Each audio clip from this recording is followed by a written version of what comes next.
This is episode 101 of Off Script with Trish Glose, intimate interviews with interesting people. And joining me today via Skype, I have Valentine Thomas. She is a freediver, spear fisher woman. That's quite the title you have.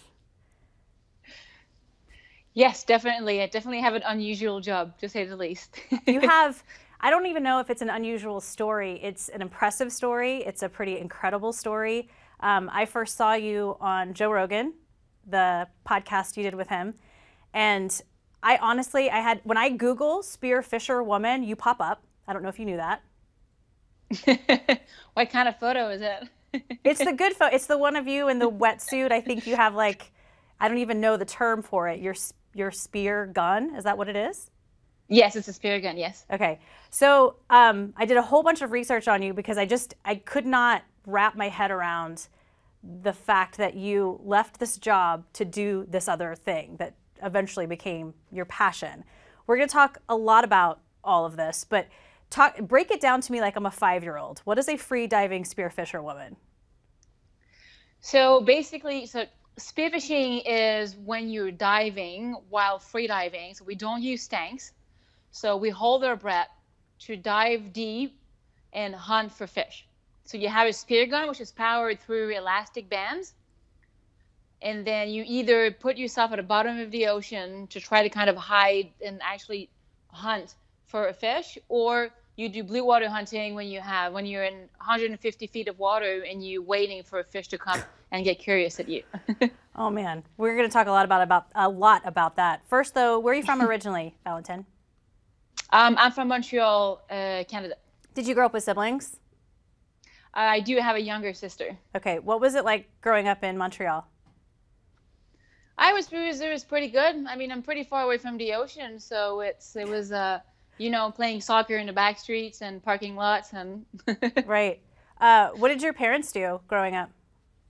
My mom is a corporate lawyer, and my dad is an interior designer. Oh, very different. Were you fishing as a young kid? Did you ever do that as a kiddo? Not really. I've tried it maybe like once, and those like farm trout thing when you put your rod in the water and there's so many fish that you catch one after literally 1 second of having your line in the water. So I wouldn't really call that fishing. Right. I will say I have a fantastic, beautiful memory fishing with my dad. I think I was maybe 7. It was off my grandparents' dock on a lake. The first fish I caught was a catfish, and I thought it was just the best. It's the best feeling in the world. It's amazing, especially everything that comes after it. The whole like cleaning it and eating what you just caught. Even if it's not a good fish, it still tastes amazing just because of the fact that you caught it yourself. Yeah, I threw that sucker back though because it stung me. The catfish. Yeah, totally, it did. So growing up in, let's say high school, for instance, what were you like in high school? Extremely unpopular, actually. I was very severely bullied for a few years, and I had literally no friends for the majority of my high school. What? So yeah, I got beat up repeatedly. I got spit on. I had very horrible high school years, actually. Why? Why were you the target of bullies? It was something ridiculous. Just one of the popular guys asked me out, and the popular girl got angry at me, and it just went down the rabbit hole after that. Yeah. But it's good, There's a silver lining. Like now I would never hurt anybody intentionally because of it. I think that I became a better person because of it. So there was something good. Yeah, I think you're probably laughing at some of those kids right now. So you didn't have any friends in high school? No. Were you a smart kid? Were you a smart student? Yes, I was a smart student. So you ended up going to law school, right? Yes. So the whole idea of becoming a lawyer, I'm assuming that comes from mom. Yes. Well, it was my childhood dream, weirdly. So since I was 4, I wanted to be a criminal lawyer. I've always wanted to do that. So it was literally my childhood dream.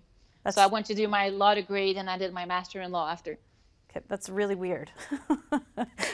At 4 o'clock, or at 4 years old, you're like, yeah, I'm going to be a corporate attorney. So you knew in high school that this is what your path is. You're going to law school, done. Yes. What law school did you go to? I went to Sherbrooke University in Quebec. Oh, okay. After that, what kind of law are you looking to practice? Criminal. Criminal law. Okay, so that never changed. Okay, gotcha. No. And do you move away from Canada at this point, or what's next for you after law school?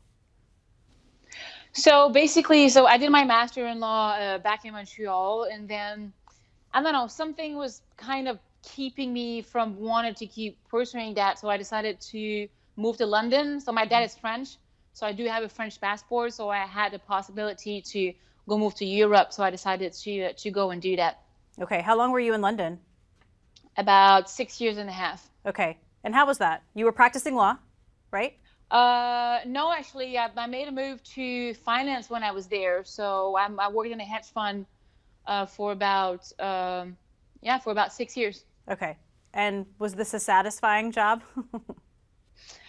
It was intellectually challenging, but I wouldn't say that I found my calling in life.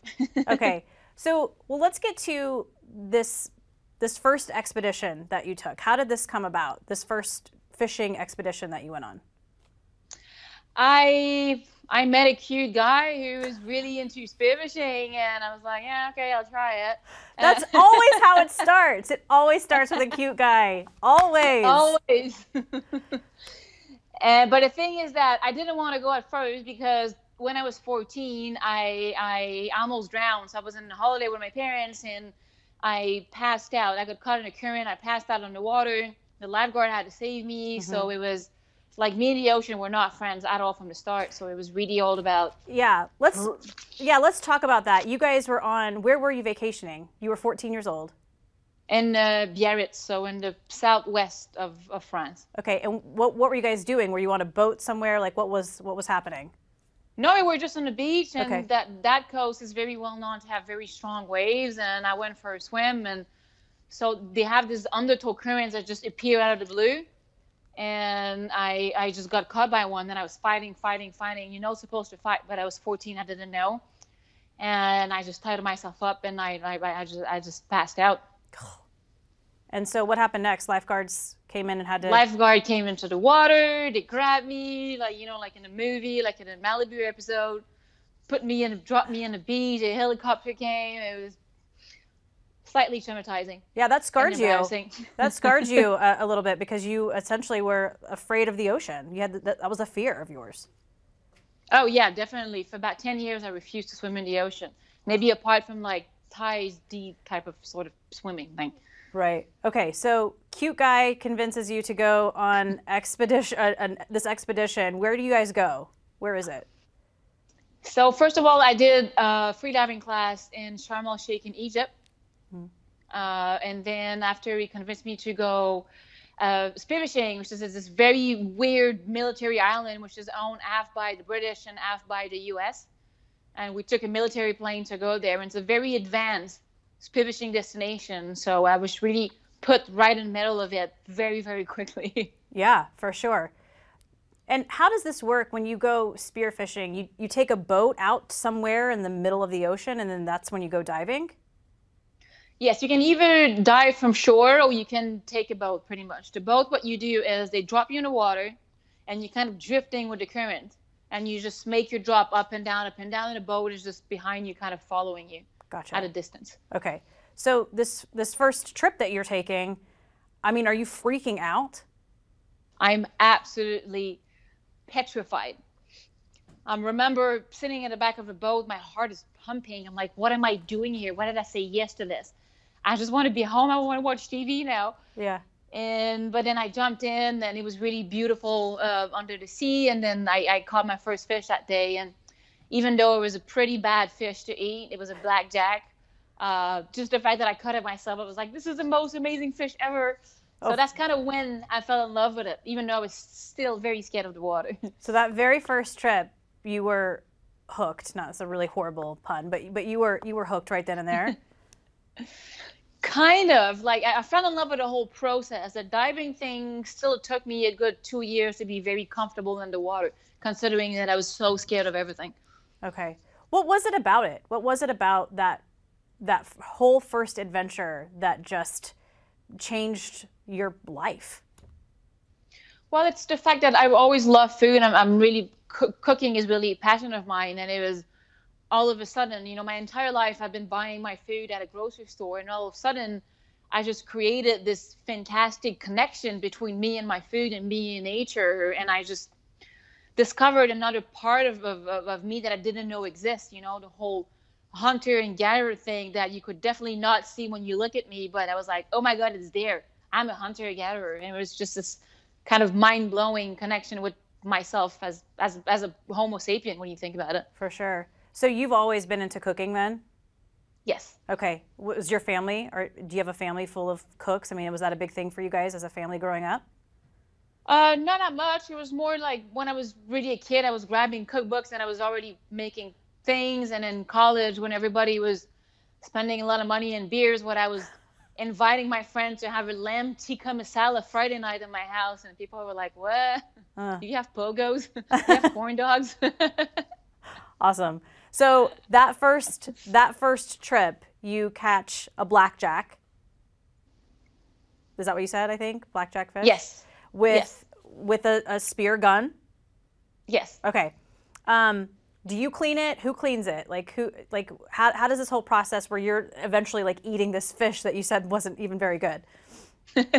Well, I did everything, which is I'm very lucky that through my learning process in spearfishing, none of my friends were taking me by the hand. So they were always making sure that I was doing everything myself. So actually before that spearfishing trip, my friend made me build my own spear gun to make sure that I understood very perfectly how the equipment works. So my friends have been really pushy when it came to learning everything and do everything myself, which I'm really grateful for at the end of the day.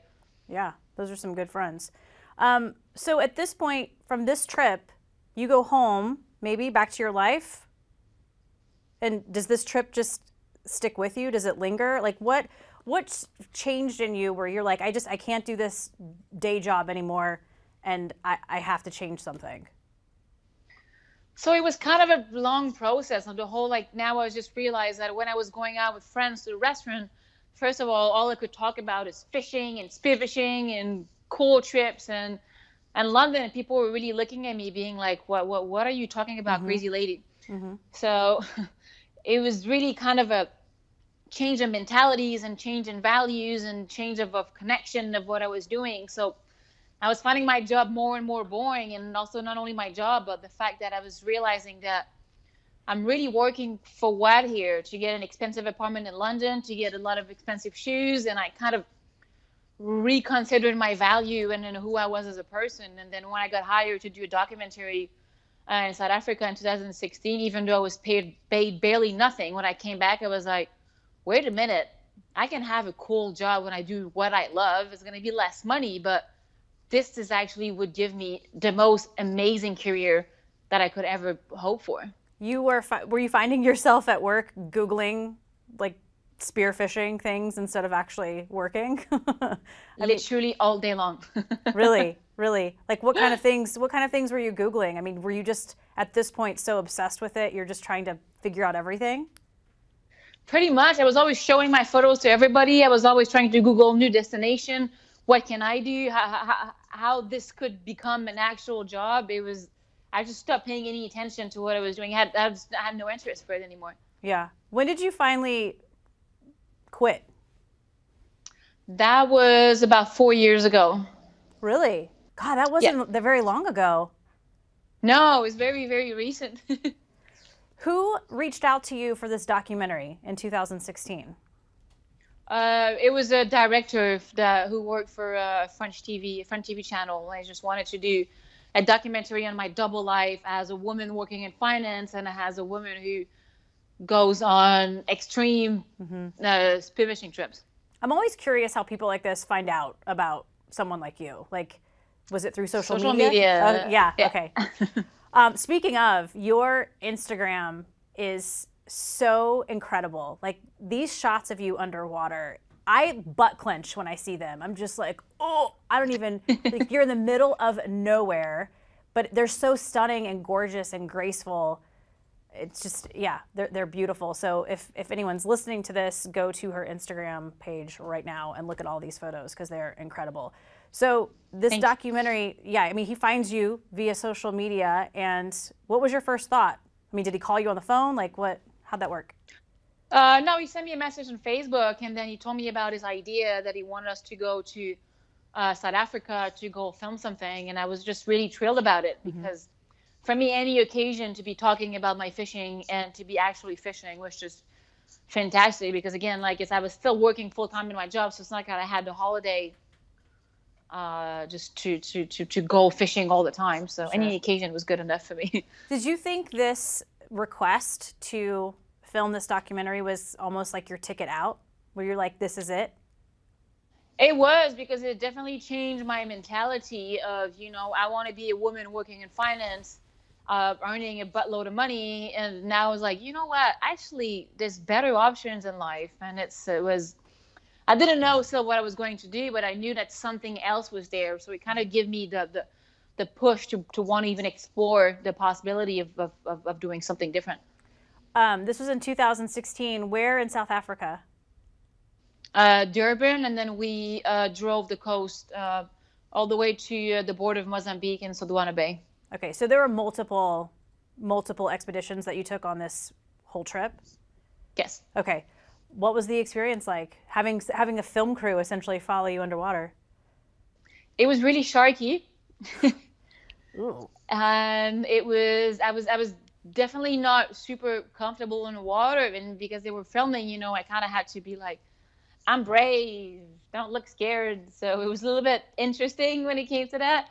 But the water can be a little bit murky in South Africa, so it's kind of green and it's extremely, extremely sharky. So it was a mental experience for sure. Do you think that because you had a film crew following you, you had to have this, I don't want to call it a fake confidence, but did that help with your confidence doing freediving? Yes, definitely, because actually freediving and spearfishing, it's a lot mental. So normally we say that it's about 80% mental. So it was really about, so I'm a very anxious person. So so you're either born anxious or you're not.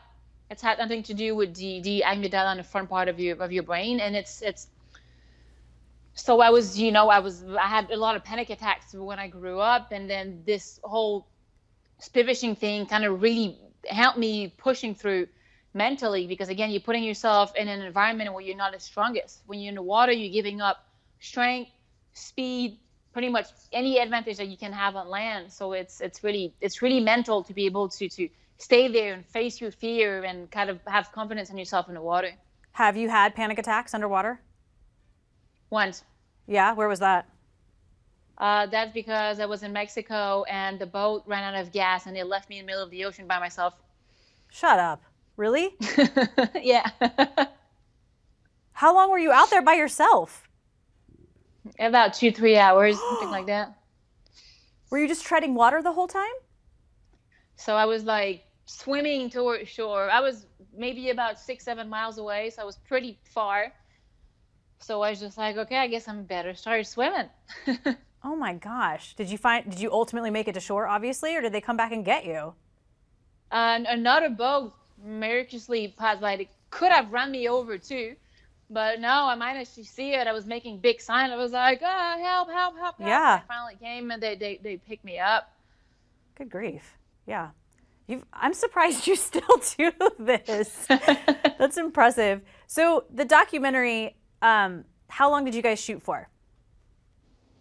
It was about 10 days, 12 days. Okay. And then how long did it take for that to come out? It came out maybe 3-4 months afterwards. Okay. Wow, that's pretty quick. Were you happy with it? Were you satisfied?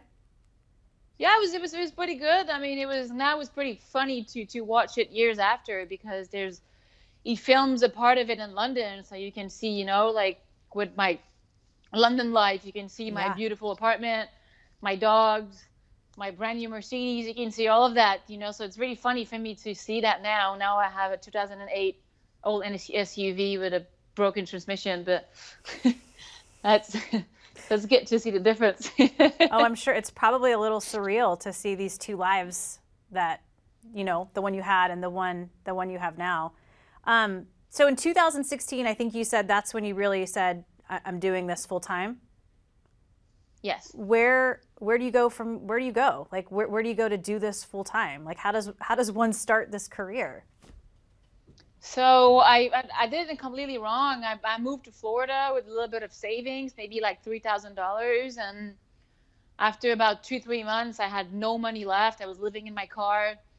I was eating Buck's mac and cheese stuff, and I was like, okay, so like I'm not doing this properly. But again, I was sitting on my ass waiting for people to call me, and and I quickly realized that, it's, yeah, you have to work hard if you want to get something in there, which has been working relentlessly for the past 4 years, and it really started paying off. So that's all you need, pretty much: willpower and hard work.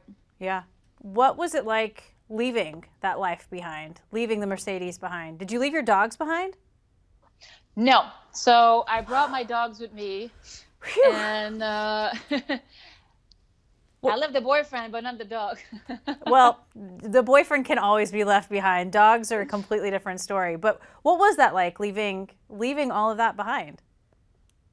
It felt strangely really, really good. And it's not, I didn't even hesitate. And for me, it was just, even though when I was sleeping in my car and barely could feed myself with empty bank accounts, counting my pennies, I was still happy and not regretting the decision that I took. Yeah. Was it scary? A little bit. I was talking with my mom earlier this week, and I was just mentioning I was going to do this interview with you, and I told her your story a little bit, and she said, I just don't have that gene. She's like, I just don't have that, whatever it is, to leave everything behind to do something that you really want to do.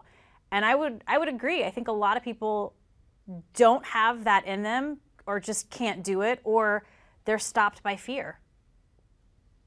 No, definitely. And I mean, it's the fear of failing or the fear of disappointing other people. This is normally the two main things that stop people. But at the end of the day, it's all about making yourself happy. So if you're happy about having a stable job, and this is what brings you happiness at the end of the day, it's the only thing that matters. It's just about making sure that you're not doing this to please other people.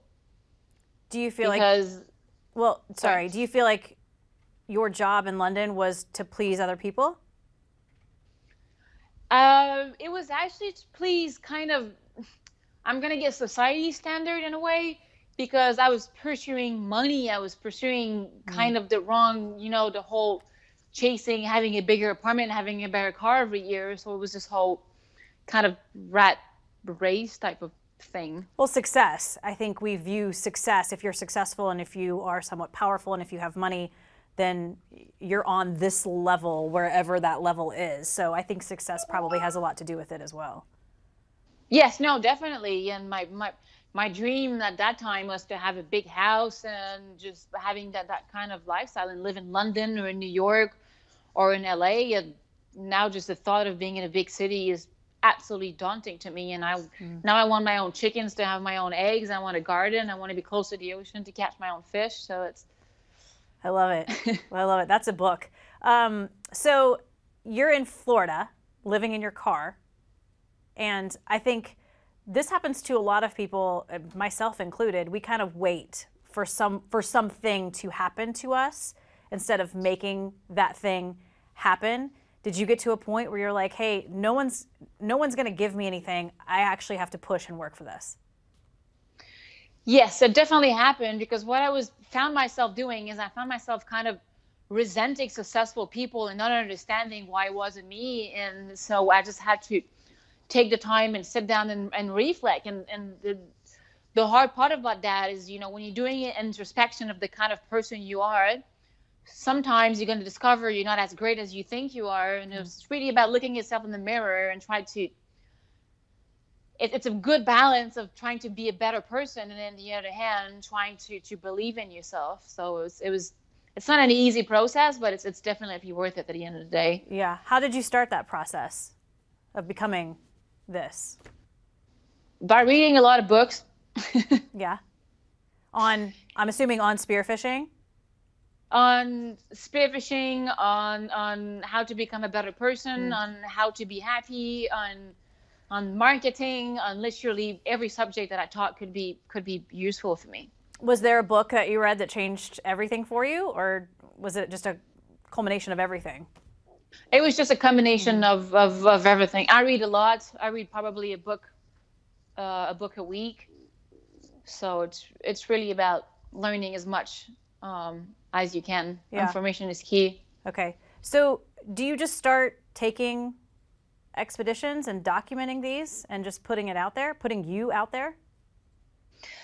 Yes, definitely a bit more. And I start spending a lot of time too and bettering myself as a diver, because again, as a woman, sometimes it can be a little bit difficult, because if you look at a photo, you're like, oh, there's no way she's doing that. She's probably like a fraud. There's no way she caught a fish that big herself. So it was sadly, even, in 2020, as a woman, very often you have to double down when it comes to proving yourself in order to have credibility. Of course, it did open some doors for me, but it also had to make me work twice as hard as a man would have. Yeah, that's a little nauseating. Did the documentary help? I mean, did that open doors for you? A little bit. Yeah. Not as much as Joe Rogan, though.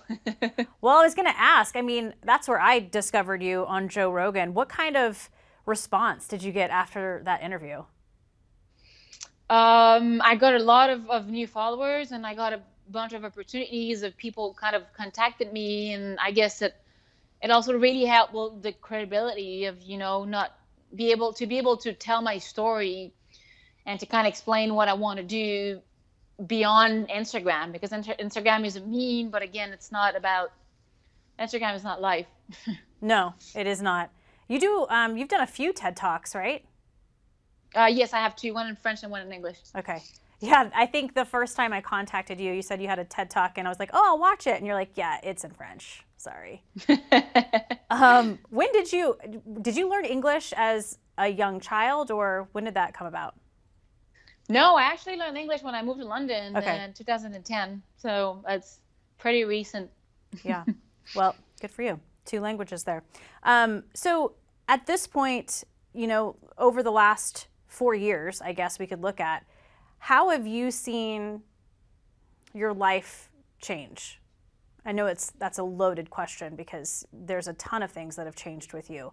But do you see every year that's passed, it's getting better and better? You're getting more experience, you're going on more trips, you're getting your message out there, which you have a pretty big message. I'm actually going less and less on trips, just because, well, actually, I'm working more, which is really good. And it's really interesting to see that, when you have your own company, it's really good and motivating to see that all the effort that you make is actually are being fruitful at the end of the year. So it's now I'm starting to work with bigger organization, and so it's really about, my main mission is to educate the public when it comes to better consumption habit with seafood. And every year I manage to reach more and more people and work with bigger associations. So it's really good. It's really rewarding, because it's just about trying to make even a tiny little difference in the world. For sure. Sounds cheesy, but no, not at all. I mean, I tend to think we all have like buttons on the front of us, and certain people push certain buttons, and you never know what button that you're pushing for someone, and that could be the ultimate change for them. So where they take your message and your information and completely change the way they eat, and that's huge. And it may be one person, but it's one person that wasn't doing it the day before.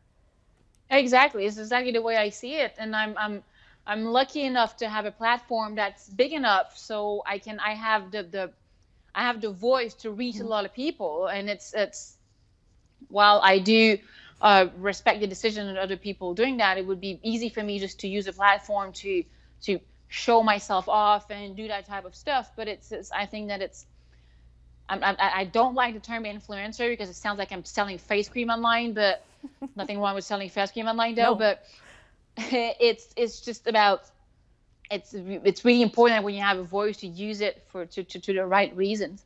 Yeah. Do you feel like your mission changed at some point, or your passion maybe, that you started out just wanting to do this and now you're like, it's taken on a completely different role?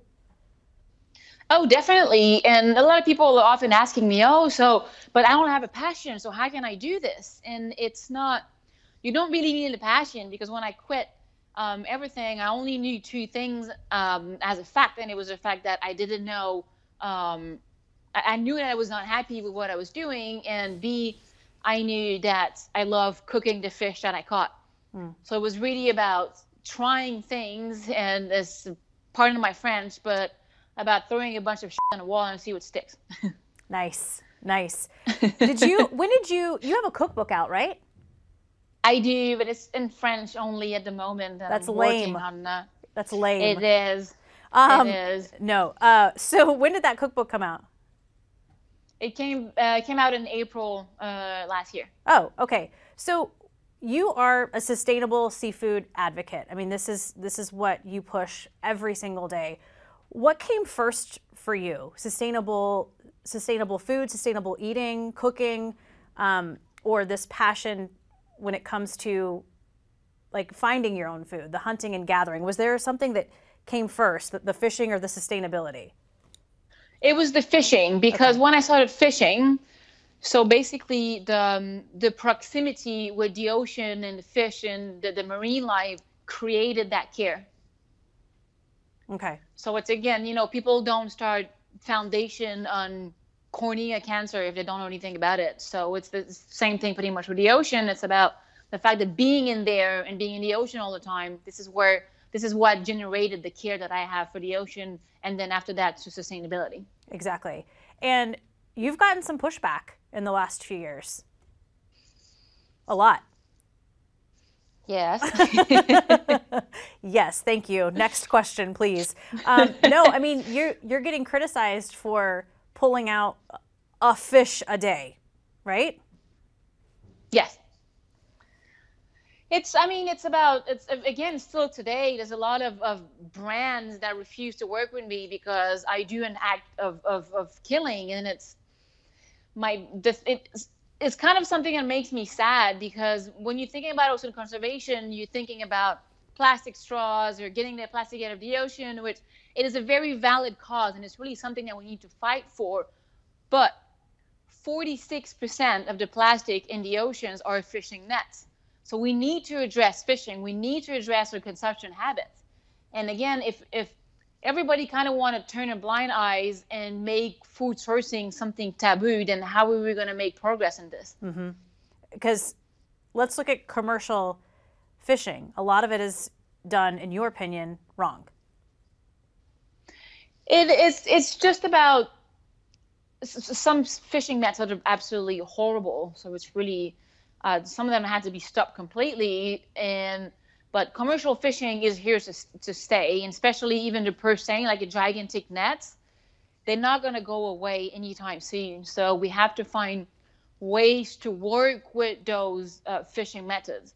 It's because you cannot tell people stop doing everything completely. They're never going to do it, because again, there's a social and economical aspect to fishing that we need to take under consideration here. Sure. Yeah. I mean, where I live, for instance, Southern Oregon, there's the beautiful Oregon coast, Southern Oregon coast, and there's a lot of fishing families that they've depended on this job for generations, and this is how they make their living is fishing the oceans. Exactly, and we cannot deny that. We cannot deny other people's culture and way of living, and it's just, we have to take this under consideration and give them the value that they deserve. Is there a concern, not for you personally, well, I don't even know how to phrase this. Is there a concern, because we've seen so many studies that we're fishing the oceans too much, that in a certain amount of time, the oceans aren't going to have any fish left because we're just pulling everything out. You obviously aren't part of that. Some of these trips that you're going on, you're pulling out like one fish a trip, correct? More than one. Normally what I do is, because I cannot go fish every day. Sure. I go maybe once a week and once every 2 weeks, and then I make sure that I have enough food to eat until the next time that I go fishing. Okay. So what do you say to some of these studies then that show, projections of in the next 20 years, this is what the oceans could look like when it comes to fish? So I think that I'm being a little bit negative. And so, by example, when I say that 87% of the fish are either overfished or fully exploited, fully exported is not necessarily a bad thing, because then it means that it's fished to the maximum sustainable yield, which means that it's fished to the level that it can regenerate it for the next generation. So there's actually, I'm not going to say only because it's still a lot, but it's 33% right now of the fish species that are overfished, the fish stocks that are overfished in the ocean. So we are definitely getting better and better at it, and we just have to keep going and just keep pushing on this. But it's not all bad and doom and gloom like a lot of people seems to be thinking. Like the media, that media out there, they're just constantly putting out those negative vibes. What can consumers do? I mean, I'm a huge lover of seafood. So as a consumer, what can I do to do my part if I don't go catch my own? One of them could be to vary the type of species that you eat. So maybe try to stay away from very common species such as tuna, salmon, cod, or halibut, by example. And then, so try different things. As the ocean has thousands of amazing species that we know nothing about, and kind of to change people's palate and taste, and now we can relieve that pressure. So the fisheries are going to change their behavior accordingly. That's definitely one of them. Right. Well, and there's the power of being a consumer, right? If we say, hey, we don't want this anymore, we would like this instead, I mean, they make it happen. It's all down to the dollar. Exactly that. The offer is there because there's a demand to it. So it's buying something at a grocery store is probably the biggest political act that you can ever make these days. Everything you buy kind of counts, because everything you buy, it's a vote to dictate what kind of planet you want to live on and how you want a government to be treating pretty much the ocean and then everything around you, or people for that matter. The other thing that you can also do is check for reliable eco-labels. So you have the MSC, you have OceanWise, you have Greenpeace. So if you see an eco-label sign, and that's really a very good sign. Of course, be very aware of greenwashing. So there's a lot of companies that put responsibly sourced on the product. That doesn't mean anything. And it's not because I can tell about myself that I'm queen of the world doesn't make me the queen of the world. Same thing for seafood. So you just have to be really careful about what's out there. Right. And I mean, I'm a big foodie. I love to cook, and I think that goes with everything, whether it's vegetables or even if you're a meat eater. I mean, we really have to be responsible as consumers, and I want to know where my food comes from for sure. Like I definitely want to know if something that I'm cooking and eating that's going into my mouth, I want to know where that comes from. Well, especially with everything that I've been saying. So there's a lot of seafood fraud. Yeah. And this industry, and I think in Canada, in a lot of the biggest cities, up to, I think Montreal was 61% of the fish that were mislabeled. 61%. Imagine if 61% of your meat was mislabeled. Right. It would be an outrage out there. And people think, oh, it's just fish, it doesn't really matter. Actually, it does matter, because a lot of seafood, so about 47% of the seafood we consume is farmed. 86% of that seafood is coming from Asia, where they have very looser regulation when it comes to the chemical they use and when it comes to the way they're farming. And then there's less than 2% that have been inspected by the FDA. So there's a lot of horrible product that find themselves inside of our grocery store. So that's why it's really important to know where it's from and who treated it and how they did it. What are your thoughts on farm-raised fish? Farm-raised, again, because it represents almost half of seafood protein for the population, we have to keep going with it. But the problem is, so the White House, about 3 weeks ago, they just decided that they want to fund a lot of aquaculture because they don't want to be dependent on Asia anymore. I think this is a very, very good initiative, because in this way, in the United States now, you can start farming, hopefully properly and with more regulation, fish, which is a really good idea, because again, it's going to relieve the pressure of our oceans, and then again, you're going to be able to create amazing product nationally at way less cost, and with a carbon footprint that's going to be way, way, way better. So I have heard both. I mean, I've heard that, do not at all support farm-raised, fisheries, and then it's just stick to wild caught. So, you're actually saying those farm raised, if we could get more of that here in the United States and it's done properly, that would be the best way to do it right now? Yes, there are ways to farm. Again, is you have to make sure that what you feed the fish is not fish caught in the ocean, because then again, it's just, then you're not solving any problem. So, but you have some amazing and really good tasting species. Tilapia, by example, would be one of them, or even trout, where you don't have to feed them on the fish. And then there are ways to farm them in a way that's friendly for the environment. So it's just about continuing those amazing projects. So there are solutions out there. You just have to basically do them and then stick with them in the right way. Preach, honey, preach. So when you when you go on expeditions now, you said you actually catch enough to fill your freezer, and then you're good for a few weeks. Is that what you're doing now these days? Well, now I've been, because of COVID-19, I've been stuck. I was in the UK for a little while, for about 3 months, and I flew in with 50 pounds of fish. Nice. Nice. So I make sure that I add my own fish. And then now that I'm in Montreal, I don't have any options. So I'm discovering local new species that are in season right now. So it's actually pretty good for me to also extend my own palate when it comes to my own backyard, actually. Fantastic. And I think you said you are you in sort of a transition right now where you're not doing as many trips, but you're working more? Is that the case?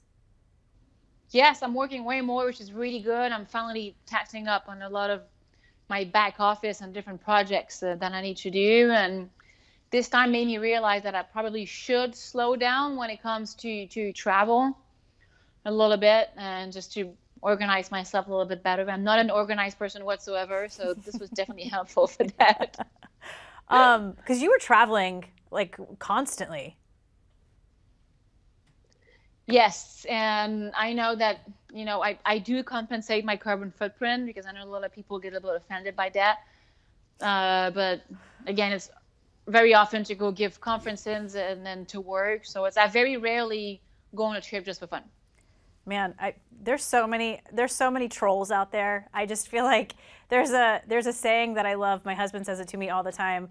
You could be the ripest, juiciest peach on the planet. Not everybody likes peaches. I just feel like you're not going to make everyone happy with everything you're doing, and it's annoying, but whatever. That's actually my favorite saying, so that's really funny that he said that. Really? That's amazing. Yeah. Yeah, I discovered it a few years ago. I just feel like you can't, especially when you're in the public, you're not going to make everyone happy, and it's pointless to even try. But that's a good saying that I always have in the back of my mind. I agree. Awesome. Well, what's next for you then? Like what's on the horizon? So right now I'm working on a company called Superhumans. So Superhumans is going to be a platform where I'm going to be offering people breath work to help with well-being in general. So I really realized that pretty much the way you breathe is really defining how it's kind of hard to explain just like this, but so it kind of dictates if you're stressed or if you're not stressed. Yeah. And because we live so much in a stressful world when everything around us makes us basically freak out, so it's really about helping people to take a minute to just slow down and then change a lot of your physiological responses to that as well. So that's one of them. And then again, about how to, how a small girl like me with suffering from anxiety managed to facing sharks and things like that. So it's really a bunch of platforms that have tools when it comes to helping people mentally and physically to well-being. That's so funny that you said breath. I was a little nervous about this interview this morning because you're kind of a big deal. And my husband texted me and said, tactical breathing. So breathe into your belly for 4 seconds and then exhale for 4 seconds. And that tends to just calm everything down. Through your nose. Yes, through your nose. And then exhale through your mouth, right? Actually, everything through the nose. Everything. Is probably better, because So I like to say the nose is for breathing, the mouth is for eating. And you would know, when you free dive, how long can you hold your breath now? 5 minutes 45. That's insane. That is insane to me. That would make me have a panic attack. When you first started, though, it was what, just seconds? My first time doing statics, it was about 1 minute 30. And pretty much everybody can do 1 minute 30 because we're made to hold our breath. It's called the mammalian dive reflex. So like penguin has it, seagulls, dolphins, and it's basically allowing different species to hold their breath to go catch food or something. And as human, we do also have it. So there's ways to trigger it. Right. Was it something that you had to practice, or was it something that when you took a trip, you were just constantly getting better at breathing? Of course, like the more you do it, the more time you spend in the water, the better you get at it. And it all goes down to breathing at the end of the day. And it's either to relax yourself, to focus yourself, or even to hold your breath. It all goes down to breathing. Okay, so superhumans is what this is called. Yes. Okay, awesome. I wrote it down. I'm looking forward to that. Let's get back to fish. What was, if you have like a craziest dive, was there just some dive that you were just like, this is insane, scary, bizarre? I mean, was there just like a crazy dive that sticks out to you? One of my first ones, actually. So it was during the first spearfishing trip. I was in the water, and all of a sudden we see that big shadow coming, and I'm like, what is that? I'm freaking out. I'm hiding behind my friend. I'm like, what's that? What's that? And it came closer and closer and closer. And it was a 12-meter, sorry, I don't know what foot. I'm not really good at my foot. People can look it up. A 30-foot long tiger shark, sorry, a 30-foot long whale shark. Nope. So they have no teeth. They only eat plankton, but it was one of the most impressive things I ever seen in my entire life.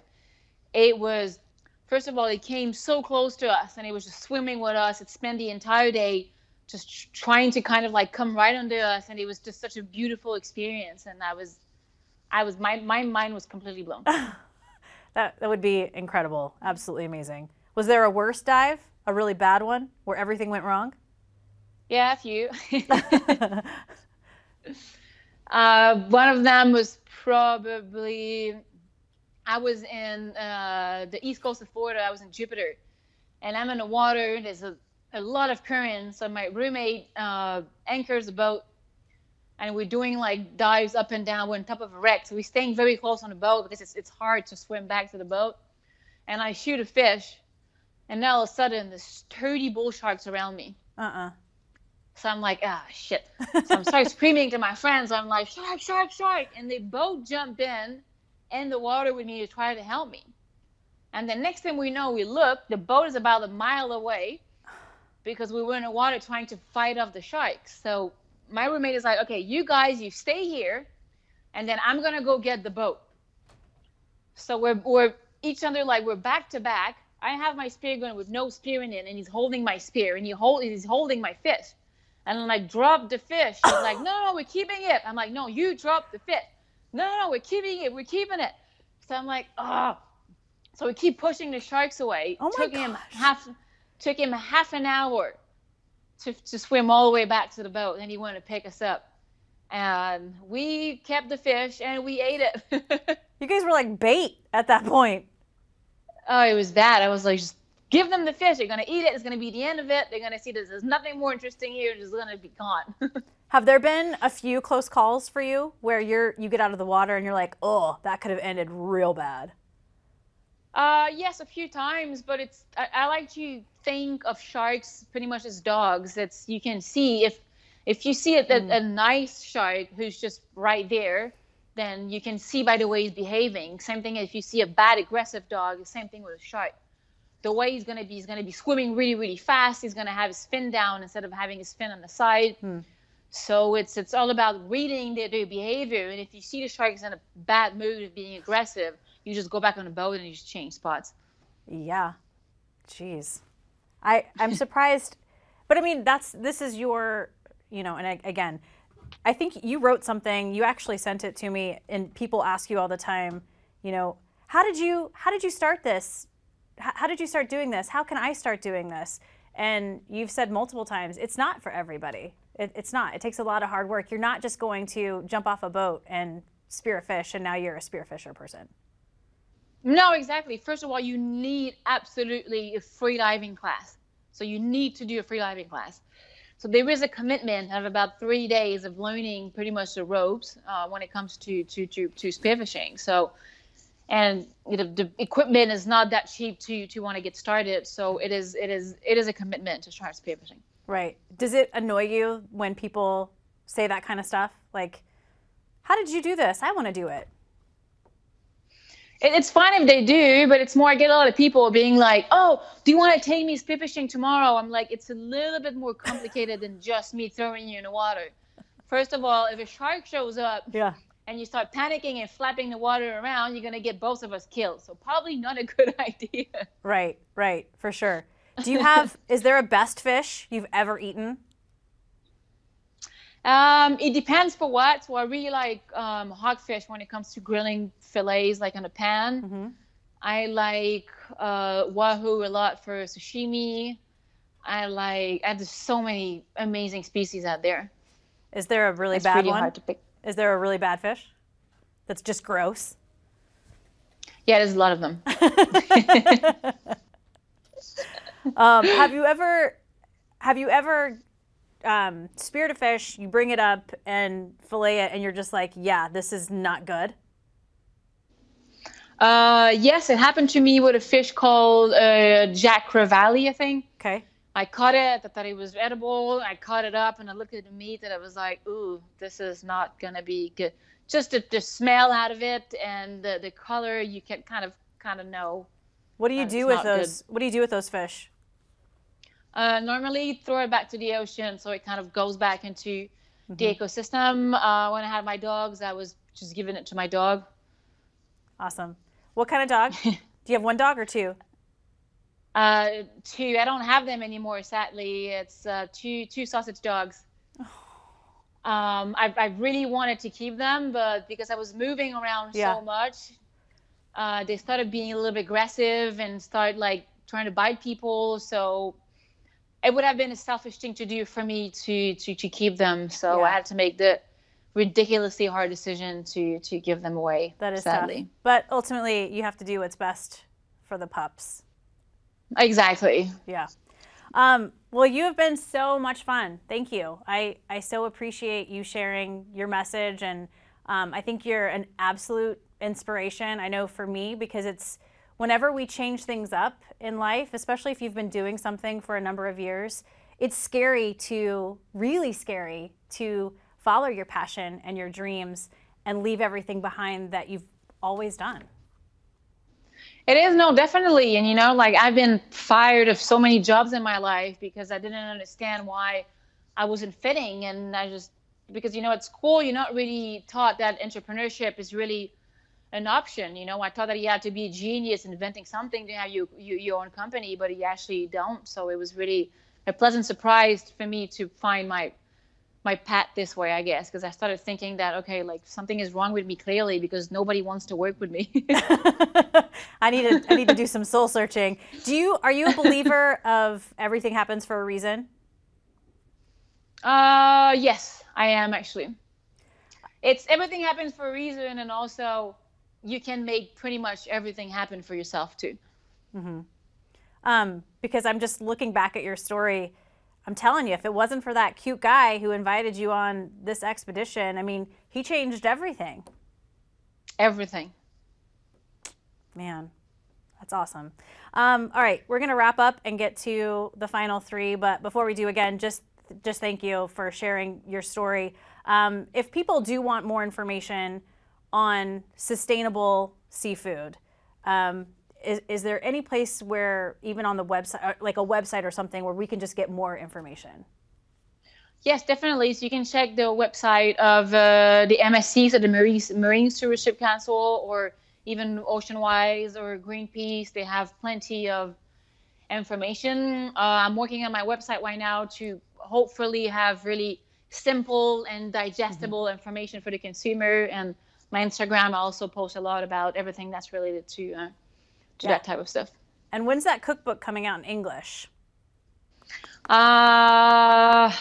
If you know a publisher in English to introduce me to, I'll take it. Okay, we'll hook it up. I'll find somebody. All right, let's get to the final three, which I had to tweak just a little bit. Best advice you've ever been given? That even if you are the sweetest, most amazing peach in the world, nobody likes peach. Yay! That's so funny. That's awesome. That's really good advice. If you ever left this place, I usually ask this to Southern Oregonians, but if you ever left this place, meaning planet Earth, what would you miss about it the most? I would miss just being able to be part of nature and things surrounding me. I would miss being in the water, being in the deserted beaches, cook food, and just enjoying the beauty of nature, pretty much. Okay. And I think I know the answer to this next one, maybe. Final meal, final drink. I'm going to start with the drink because that's the easiest one. It's going to be red wine for me, for sure. Awesome. And final meal would definitely be fish and lobster and sea snails and sea urchin and just a table filled up with seafood. A buffet of seafood that you caught. Exactly. Awesome. One more time, Valentine Thomas, thank you so much. If you are listening to this podcast on Apple's podcast app and you like it, please subscribe, rate, and review. It helps other people find us. We're also on Google Play, Stitcher, and SoundCloud, and you can watch it at ktvl.com. You can also find me on YouTube. Just search for Off Script with Trish Glose. And one more time, Valentine Thomas, thank you so much for sharing your message. And good luck with the farm and the garden and the chickens, all of that. Good luck. Thank you very much, and thank you so much for having me.